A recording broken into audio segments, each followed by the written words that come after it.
28장 마지막 분리 영원한 생명 혹은 영원한 진노 일부.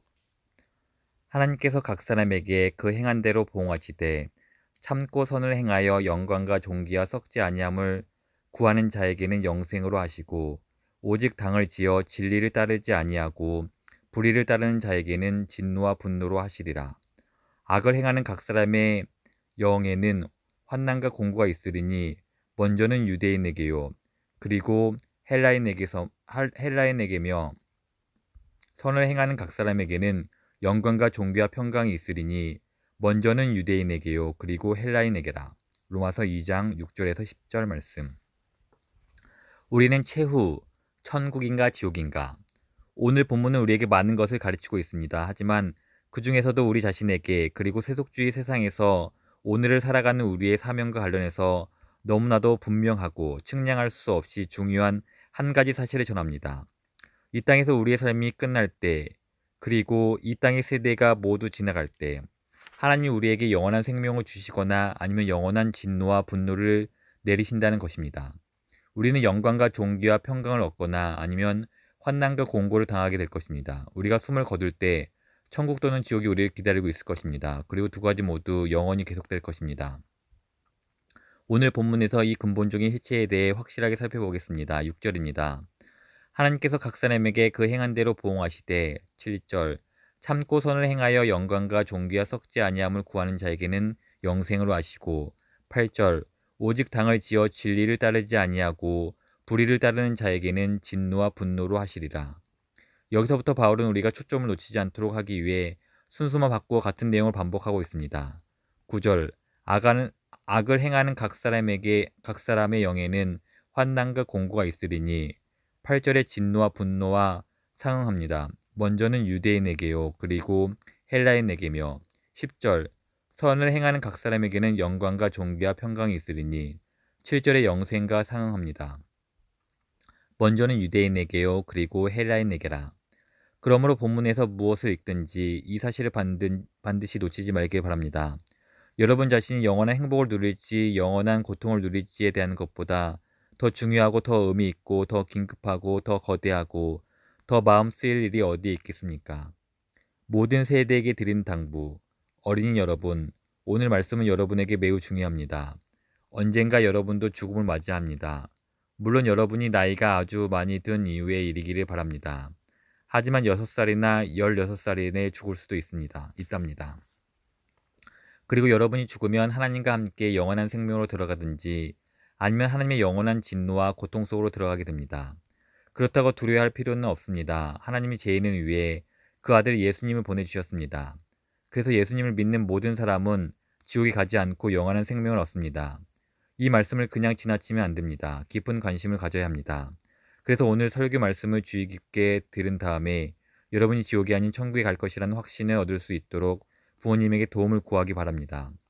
청소년 여러분, 이 세상에서 정말로 중요한 것이 무엇인지 잘 생각해보고 지혜롭게 행동해야 합니다. 잠시 후면 사라질 것들에 온심을 낭비하는 어리석은 일은 피하기 바랍니다. 아직 살아갈 날이 한창이니 천국과 지옥은 나이 먹은 다음에 고려할 대상이라는 생각은 하지 말기 바랍니다. 10대들이 갑작스러운 죽음을 당했다는 뉴스가 매일 전파를 탑니다.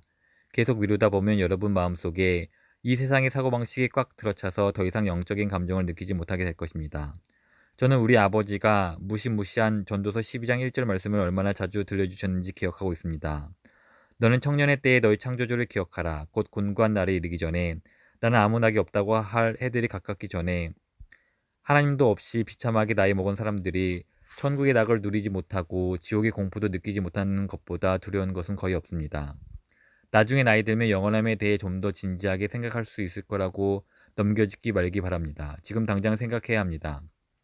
인생의 황금기를 보내는 결혼한 부부들과 미혼 남녀들이여, 직장에서 요구하는 대로 휩쓸려 다니다가 주말이면 고작 즐길 거리, 오락거리를 찾아 헤매고 다니는 것에 조심하시기 바랍니다. 여러분은 세상 일에 쌓인 스트레스를 세상 즐거움으로 풀려고 하고 있습니다.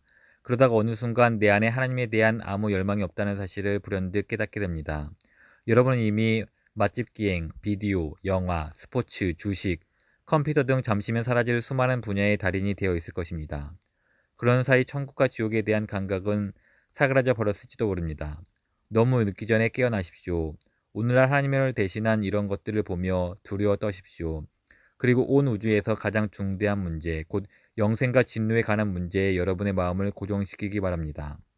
그리고 나이 드신 성도님들, 혹 아직 구원받지 못한 분들이 계시다면 빠른 시일 내에 여러분 눈앞에 닥칠 무엇보다 중요한 이 질문을 외면하지 마시기 바랍니다. 조만간 지나갈 몇 년 혹 몇 달 후 여러분의 영혼은 어디에 있을 것 같습니까?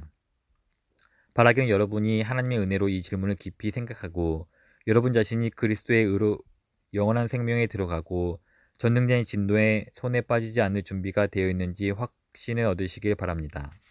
즐거움. 저는 우리가 교회로서 요즘 우리 문화의 거의 모든 흐름을 거슬러 가야 하는 것에 부담감을 느낍니다. 세월이 흐를수록 우리나라는 오락에 함몰된 나라가 되어가고 있습니다. 오락 산업은 규모가 얼마나 큰지요. 놀이와 오락을 위한 복합 공간들이 속속 들어서고 있습니다. 컴퓨터와 비디오와 텔레비전과 스테레오의 합동 공세 덕에 우리는 세상의 실체를 보지 못하고 더 큰 자극의 마음을 뺏긴 채 방향을 잃고 말았습니다. 그리스도의 영광을 위해 우리 삶의 무지와 아픔과 고통과 상실을 어떻게 조금이라도 줄이며 살아야 할지에 관해 꿈을 꾸어야 할 때 오히려 우리는 점점 더 오락거리에 중독되고 있습니다. 간단하게 우리가 복음적인 단어를 어떻게 사용하는지 점검해 볼 수 있습니다. 예를 들어 우리가 좋아하는 대부분의 것들을 설명하면서 즐거움이라는 단어를 얼마나 자주 사용하는지 알아보십시오. 아니면 우리가 자신이 경험한 좋은 것들을 설명하려고 다음과 같은 단어들을 사용하는 때는 언제입니까? 의미 있는, 중대한, 풍성한, 고귀한, 합당한, 교훈적인, 유익한, 힘이 되는, 격려가 되는, 깊이 있는, 변화시키는, 가치 있는, 놀라운, 하나님 높이는. 오늘 본문에 비춰 자신을 점검하시기 바랍니다. 본문은 비록 여러 가지 많은 것으로 가르치지만 말하는 바는 분명합니다. 죽음 이후에는 영원한 생명과 영원한 영광과 영원한 존귀와 영원한 평강이 있지만 또한 영원한 죽음과 영원한 분노와 영원한 환난과 영원한 공고도 있다는 점입니다. 어쩌면 우리는 이 예배가 더 마치기 전 눈 깜짝할 사이에 결코 되돌릴 수 없는 그 둘 중 어느 하나에 들어갈 수 있을 수도 있습니다. 저는 성벽 위의 파수꾼입니다. 제가 아는 한 분명하게 경고의 말씀을 드렸습니다. 미리 준비하고 깨어 있어야 합니다. 영혼의 빛 안에서 살아가기 바랍니다. 그림자가 아니라 빛에서 말입니다. 하나님을 알게 되면 그분의 아들로 사랑하게 되고 이렇게 고백하게 될 것입니다. 내 안에 사는 것은 그리스도니 죽는 것도 유익합니다. 그러면 영혼의 빛 가운데 머무는 삶이 지금 여러분의 즐거움을 대신하고 세상의 오락에서 얻을 수 있는 모든 기쁨보다 훨씬 깊고 높고 넓고 길고 흔들리지 않고 더 풍성하고 더 만족스럽고 든든하고 견고한 기쁨을 얻게 될 것입니다. 이 땅에서 살아가야 할 얼마 되지 않는 시간 동안 세상과는 다른 사람들이 됩시다. 나의 인생을 그리스도와 그분의 나라를 위해 가치 있게 사용하려는 꿈을 꾸시기 바랍니다. 하나뿐인 인생, 순식간에 지나가 버리나 그리스도를 위해 한 일은 영원히 남으리라. 지뢰와 유정.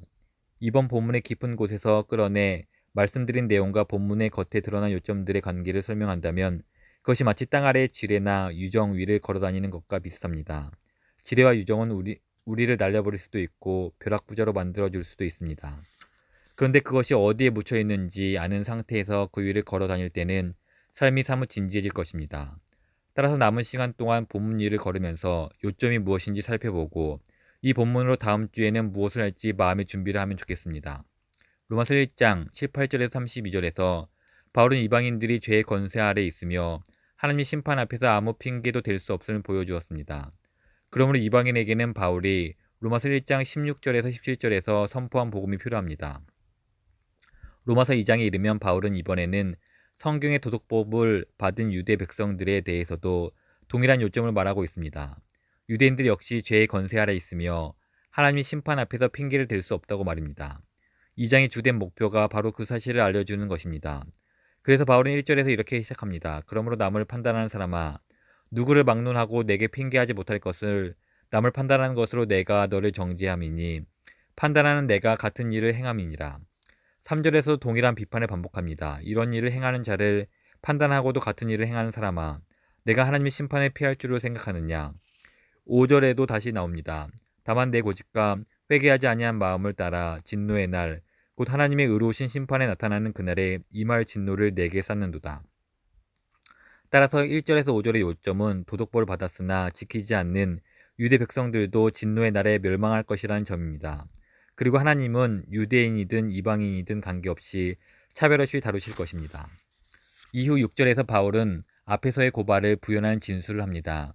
하나님께서 각 사람에게 그 행한 대로 보응하시되, 다시 말해 심판은 내가 유대인이냐 이방인이냐 하는 신분이나 학식이나 가문이나 인족이나 민족이나 그 어떤 다른 것에 의해서도 좌우되지 않습니다.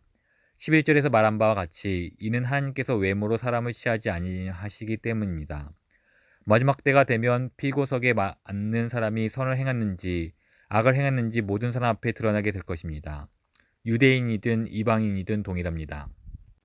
생명 혹은 심판으로 향하는 길, 두 개의 쌍으로 이루어진 7절에서 10절 말씀에서 바울은 이번에는 각 사람의 행함에 따른 심판에 대해 설명합니다. 7절과 10절은 생명을 얻는 방법에 대한 내용입니다. 그리고 8절과 9절은 어떻게 진노가 임하는가에 관한 내용입니다. 긍정적인 내용의 구절을 먼저 선택해서 생명에 이르는 길이 무엇인지 보겠습니다. 7절입니다. 참고 선을 행하여 영광과 존귀와 썩지 아니함을 구하는 자에게는 하나님이 영생으로 하시고, 그리고 10절입니다. 선을 행하는 각 사람에게는 영광과 존귀와 평강이 있으리니 하나님이 주시리니 먼저는 유대인에게요 그리고 헬라인에게라. 따라서 생명에 이르는 길은 7절에 참고 선을 행하는 것, 그리고 10절에 선을 행하는 것입니다. 이번엔 부정적인 내용을 다룬 구절을 보면서 진노에 이르는 길에 대해 알아보겠습니다. 먼저 8절입니다. 오직 당을 지어 진리를 따르지 아니하고 불의를 따르는 자에게는 진노와 분노로 하시리라. 하나님이 부으시리라. 9절입니다. 악을 행하는 각 사람의 영에는 환난과 공고가 있으리니 먼저는 유대인에게요 그리고 헬라인에게며, 따라서 진노로 향하는 길은 이기적인 욕심과 진리에 대한 불순종, 불의를 따름 그리고 악을 행하는 것입니다. 다시 말해 유대인과 이방인 모두 동등하게 심판을 받아야 한다는 말입니다. 양쪽 모두 죄의 건세 아래 있습니다. 사실 바울이 영원한 생명 및 영원한 진노를 언급하면서 9절, 10절에서 먼저는 유대인에게요 그리고 헬라인에게로 말한 것은 특별히 그가 전하고자 하는 메시지가 담겨 있다고 저는 생각합니다. 유대인이 항상 먼저입니다. 천국이든 지옥이든 항상 먼저 감당합니다. 하지만 유대인이든 이방인이든 모든 사람에 대한 심판의 기준은 동일합니다. 그래서 이 모든 구절이 말하고자 하는 요점은 이방인은 물론이고 유대인들 역시 심판을 받게 될 터인데, 왜냐하면 심판은 우리가 유대인이냐 이방인이냐 하는 신분에 따른 것이 아니라 우리가 살아온 인생에 따라 임할 것이기 때문입니다. 행한 대로, 여기서 한 가지 의문이 생깁니다. 다음 주에 충분히 살펴보겠지만 과연 이 단락에 나오는 행한 대로라는 표현이 천국으로 향하는 가정을 전제로 한 방법을 말하는 것일까요? 아니면 이것은 천국으로 가는 진짜 방법일까요?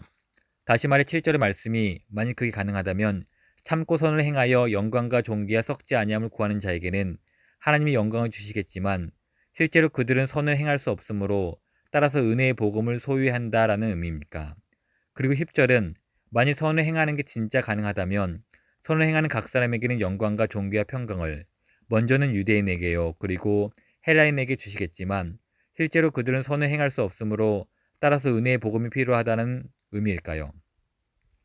다시 말해 이 구절이 말하는 요점은 가능하다는 것을 전제로 했을 때 순종의 길이 천국으로 가는 길임을 설명하되 아무도 그 길을 갈 수 없기 때문에 모든 사람에게 복음이 필요하다는 사실을 보여주려는 것일까요? 아니면 구절이 말하는 표면적 의미, 그대로 천국으로 가는 방법은 실제로 순종의 길이며 각자 행한 대로 실제의 심판이 임한다는 것일까요? 복음에 놀라운 능력이 있어서 복음을 진정으로 믿는 모든 사람은 급격히 변화되며 순종의 길을 따라 천국에 이르게 된다면 값없이 주어지는 복음과 하나님의 은혜 사이에 무슨 일이 일어나는 것일까요? 답은 이렇습니다. 만일 복음의 급격한 능력이 사실이라면 그 행위는 믿음의 행위이며 심판 때의 그리스도에 대한 우리의 믿음을 증거하는 역할을 할 것입니다. 그리고 우리의 구원은 그 행한 것을 따라 이루어지겠지만 그 행위에 기반을 두지는 않을 것입니다. 그것이 다음 주에 살펴볼 내용입니다. 자신의 인생에 있어서 참으로 중요한 이 사안을 각자 깊이 상고해 보시길 바랍니다. 우리가 걸어다니는 지표면 아래에는 지뢰와 유정이 있기 때문입니다. 우리가 어떻게 걷느냐 사느냐에 따라 모든 것이 달려 있습니다.